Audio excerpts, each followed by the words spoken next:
Hello guys, welcome to Crick 360. Rishabh Pant ఈసారి IPL season లో Delhi Capitals కి ప్రాతినిధ్యం వహిస్తాడు అని కొన్ని న్యూస్ అయితే వచ్చాయి కదా. ఇప్పుడు అది ఆల్మోస్ట్ సర్టెన్ గానే అనిపిస్తుంది.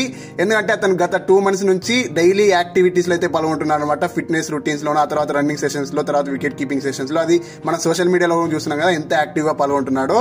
సో ఈ వాదనను గట్టిపరుస్తూ వాళ్ళ కోచ్ అయిన రిక్కీ పాంటింగ్ ఈరోజు మాట్లాడారనమాట. ఏమన్నా అంటే రిషబ్ పంత్ అయితే ఈసారి ఖచ్చితంగా ఐపీఎల్ అయితే ఆడబోతున్నాడు. కాకపోతే మాకి కొద్దిగా డైనమో ఉంది. ఎందుకంటే అతన్ని అట్లాంటి టెరిబుల్ ఇన్సిడెంట్ నుంచి ఇప్పుడు బయటపడి ఇప్పుడు ఆ క్రికెట్ ఆడడమే గ్రేట్.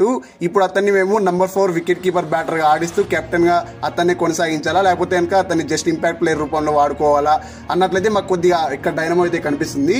కాకపోతే రిషబ్ పంత్ లాంటి ప్లేయర్ కనుక మనం వెళ్ళి అడిగితే 14 out of 14 మ్యాచెస్ ఆడతానంటాడు. అట్లాంటి desperate and positive mind set గలవాడు రిషబ్ పంత్. బట్ అతనున్న పరిస్థితుల్లో మనం అతని మీద ఎక్కువ ఛాయిస్ తీసుకోలేం కాబట్టి 14 మ్యాచెస్ లో 10 మ్యాచెస్ ఆడినా చాలు మాకు బోనస్ పాయింట్ అవుతుంది అన్నట్లు రిక్కీ పాంటింగ్ అయితే వ్యాఖ్యలు చేశాడు. రిక్కీ పాంటింగ్ ఎందుకు Rishabh Pant desperate mind set గలవాడని ఏంటాడంటే, అతను రీసెంట్ గా క్రిక్ బజ్ కి అయితే ఒక ఇంటర్వ్యూ ఇచ్చాడనమాట.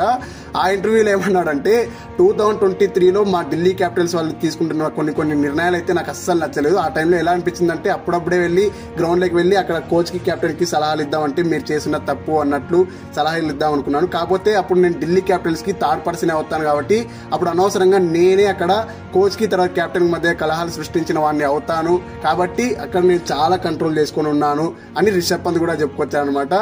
ఎంతమంది మిస్ అవుతున్నారు రిషబ్ పంత్ యొక్క వికెట్ కీపింగ్ స్కిల్స్ అండ్ అతని యొక్క అరుపులు వికెట్ల వెనకాల? కింద కామెంట్లో తెలియండి.